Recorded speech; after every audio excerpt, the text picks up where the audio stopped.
Fala pessoal! Ontem o Inter realizou seu último jogo atrasado do primeiro turno, dos 5 que tinha, e terminou empatado em 1-1 para um jogo que foi, se não o melhor, um dos melhores do Brasileirão.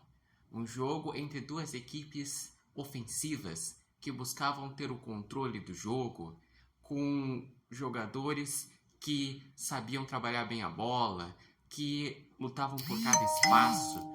Foi um baita jogo. O Internacional, pelo conjunto da obra, acabou ficando com aquele gosto de que poderia ter saído com um resultado melhor. No primeiro tempo, o Inter foi melhor nos primeiros 5, 10 minutos. Depois, o Flamengo equilibrou, também buscando ter a bola, Gerson sendo um dos destaques. No final do primeiro tempo, o Flamengo terminou melhor e acabou fazendo um gol de pênalti com Alcaraz. No início do segundo tempo estava um jogo bem parelho, em que as duas equipes seguiam buscando disputar cada espaço, até que depois o Flamengo começou a ter uma postura um pouco mais recuada e o Internacional começou a criar chances. O Inter, que no primeiro tempo já tinha perdido uma oportunidade de ter saído com o melhor resultado, porque perdeu duas boas chances no primeiro tempo. E o Inter foi insistindo, e o gol foi sair aos 43 do segundo tempo. Um belo gol do Valência, que quase fez um segundo depois, que é fazendo um gol estilo que ele fez contra o Bolívar na Libertadores, que é chutar colocado. Ainda teve defesa do Rossi num belo chute do Bruno Gomes. O Inter fez aquele abafa final que poderia ter saído o segundo gol. Quanto ao resultado, pensando em briga por G4, manteve a mesma situação. Pensando em possibilidade de título, foi ruim para os dois. Porque o Flamengo via a possibilidade de que, se ganhasse, iria ficar a 7 pontos do Botafogo, faltando 7 jogos. Daí entraria na briga pelo título. Como empatou, o Flamengo ficou a 9 pontos do Botafogo e daí a situação está complicada. Até porque as próximas semanas o Flamengo vai estar focado na Copa do Brasil. Joga no dia 3, agora no final de semana, e no dia 10 o jogo de volta lá na Arena MRV.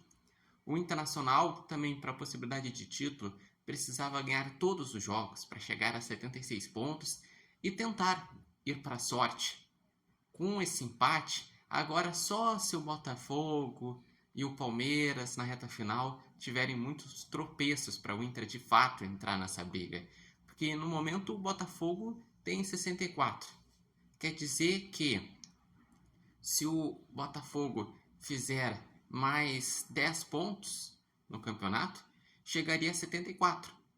E daí o Inter no máximo poderia chegar a 74. Daí já era pelos critérios. E o Palmeiras tem 61.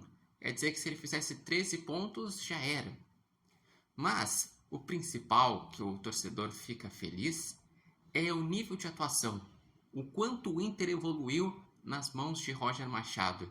Como que saiu de um time que era problemático em todos os setores, tinha dificuldade de atacar, o sistema defensivo era ruim, para um time que compete por cada espaço, um time que busca fazer combinações, um time que é agressivo.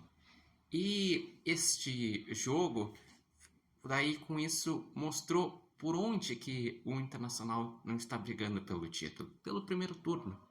Porque o Inter nos jogos a menos teve um aproveitamento de briga por Libertadores. 5 jogos a menos, fez 9 pontos. 60% de aproveitamento. Mas para brigar pelo título tinha que ter feito mais. No primeiro turno, o Inter, com esse empate, terminou com 28 pontos em nono lugar. Sendo que o líder do primeiro turno foi o Botafogo com 40. Aí que está a grande diferença. Porque no retorno, o Internacional está com 25 pontos em 12 jogos. Está com a mesma pontuação que o líder Palmeiras, que também tem 25 pontos. Então, o Internacional, ele cresceu bastante, fez uma bela partida, por pouco não ganhou a partida de ontem, e ainda teve uma questão que é necessário ser debatida. o jogo teve também lances que cabem depois nos programas de debate serem analisados. Que teve um pênalti que o Inter reclama no segundo tempo, que realmente é cabível pelo menos de uma análise para dizer se foi ou não foi. Porque a minha impressão inicial era que era pênalti.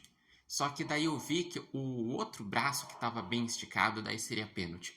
O outro ele estava recolhendo, mas ainda assim tem que analisar a posição para ver se foi pênalti ou não. E tem um outro pênalti que reclamam, que daí também eu preciso analisar o lance para podermos dizer. Mas isso não tira em nada o jogaço que foi. Um grande jogo, tecnicamente muito bom, mas tem esses lances que é importante a análise. E digam vocês, o que acharam da partida? Quem foram os destaques? O que acharam dos lances da arbitragem? A situação do campeonato de Inter e Flamengo? Os dois vão terminar no G4? Na minha opinião, sim. Porque os dois estão jogando um grande futebol, melhor do que o que está jogando o Fortaleza, que está em declínio. E eu acredito que os dois vão acabar passando o Fortaleza. Lembrando que esse vídeo tem oferecimento de Nova Marca, Barbearia Independência. E também vocês podem acompanhar o Repórter Matheus Wolff no TikTok, no Instagram e no canal do YouTube Repórter Matheus Wolff.